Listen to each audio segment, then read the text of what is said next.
আমরা যখন নমাজে দাঁড়িয়ে যাই তো অনেক সময় দেখি আজে বাজে চিন্তা আসে, নমাজে মনোযোগী হওয়া যায় না, বা নমাজ পড়তে গিয়ে বারবার ভুল হয়ে যায়, নমাজে কি করছি সেটাও মনে থাকে না, হঠাৎ কোথায় হারিয়ে গেছি, এইরকম হয়ে থাকে। কেন হয়ে থাকে এবং এ থেকে বাঁচার উপায় কি, কিভাবে নমাজে মনোযোগ রাখা যায়, এই সম্পর্কে খুবই সংক্ষিপ্ত আলোচনা। আশা করি এই আলোচনার মাধ্যমে উপকৃত হবেন।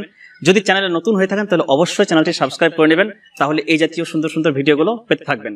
একটা শয়তান যার নাম খিনজিব, সে নমাজের মধ্যে অমনোযোগ সৃষ্টি করে। সেজন্য যখন মনে হবে যে নমাজের মধ্যে গোলমাল হয়ে যাচ্ছে, তখন আউযু বিল্লাহি মিনাশ শাইতানির রাজিম পাঠ করতে হবে মনে মনে, এবং বাম দিকে 3 বার থু থু করতে হবে। থুতু ফেলার কথা আছে, যেহেতু আপনি নামাজ পড়ছেন পরিষ্কার একটা জায়গায়, তো থুতু তো ফেলতে পারছেন না, তাই থুতুটা এমনভাবে করবেন যাতে যে থুতুর ছিটা ফোটাটা আপনার জামাতে বা কাপড়ে পড়ে, একটু মুখটা ঘুরিয়ে, তাহলে এই ওয়াসওয়াসাটা দূর হয়ে যাবে। এটা খিনজিব যদি আক্রমণ করে, মানে নমাজের মধ্যে একদম গোলমাল বেঁধে গেছে, এরকম হলে এই যে আউযু বিল্লাহি মিনাশ শাইতানির রাজিম এই হাতিয়ার ব্যবহার করতে হবে। আর শয়তান কিভাবে ধোঁকা দেয়, শয়তানের ধোঁকা থেকে বাঁচার জন্য সুন্দর একটি ভিডিও আছে আমাদের চ্যানেলে, চাইলে দেখতে পারেন। এবার যে বিষয়টা আলোচনা করব সেটা হলো যে নমাজে মনোযোগ রাখা যায় কি করে। নমাজে মনোযোগ রাখতে হলে প্রথম আপনাকে খেয়াল রাখতে হবে উজুর দিকে। উজুটা খুব সুন্দরভাবে করতে হবে যাতে করে উজুর মধ্যে ভুল না হয়। যদি আপনার উজু ঠিক না হয় তাহলে কিন্তু শয়তান খুব সহজেই ওয়াসওয়াসা দিতে পারবে। তাই প্রথম কাজ হলো খুব সুন্দরভাবে উজু করা। দ্বিতীয় যে বিষয়টা মনে রাখতে হবে সেটা হলো নামাজ একটু নিরিবিলি জায়গাতে আদায় করতে হবে। এই জন্য মসজিদ খুব উত্তম জায়গা। অনেকে হয়তো ব্যস্ত থাকেন, মসজিদে আজকে যেতে পারলেন না, বা কোনো সময় হয়তো যেতে পারেননি কোনো কাজে। মসজিদে 5 ওয়াক্ত নামাজ পড়তে হবে জামাতের সঙ্গে, এটাই হচ্ছে আমাদের দায়িত্ব। কিন্তু যদি কোনোভাবে কোনো কাজ কামে যেতে না পারেন, তাহলে নামাজটা পড়বে নিরিবিলি জায়গায়, যেখানে শোরগোল আওয়াজ খুব কম, মানে নিরিবিলি জায়গায় একটা শান্তি আসে মনের ভিতরে, তো নামাজে মনোযোগ রাখা খুব সহজ হয়ে যায়।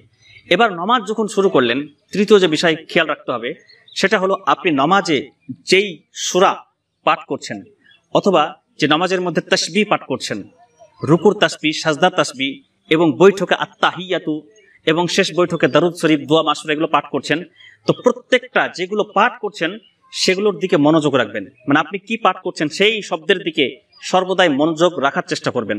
যদি কখনো মন এদিক ওদিক হয়ে যায়, আবার আপনি ফিরিয়ে নিয়ে আসবেন, তাহলে শয়তান আপনাকে ওয়াসওয়াসা দিয়ে আপনার মনোযোগে বিঘ্ন ঘটাতে পারবে না। নামাজে আপনার মনোযোগ থাকবে ইনশাআল্লাহ। এরপরে চতুর্থ যেটা করবেন, যে নামাজে যেগুলো পাঠ করছেন তার অর্থটা একটু জেনে রাখবেন।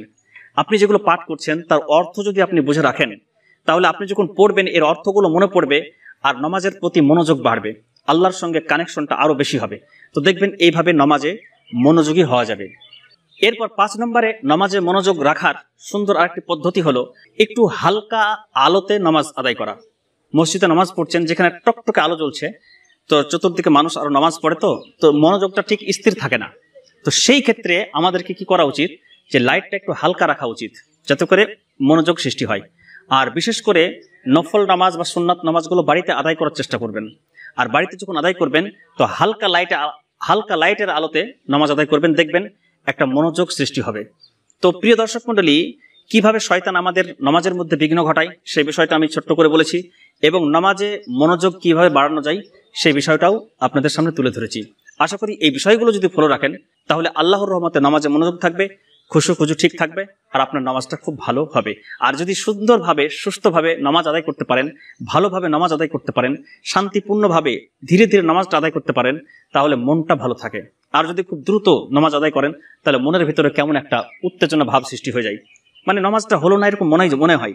সেই জন্য ধীরে সুস্থে আস্তে সুস্থে নামাজ আদায় করতে হবে। আশা করি এই ভিডিওটি ভালো লেগেছে। যদি মনে হয় যে এই ভিডিওটি উপকারী, তাহলে বন্ধুদের সঙ্গে শেয়ার করবেন, আর কমেন্ট করে অবশ্যই মতামত জানাবেন।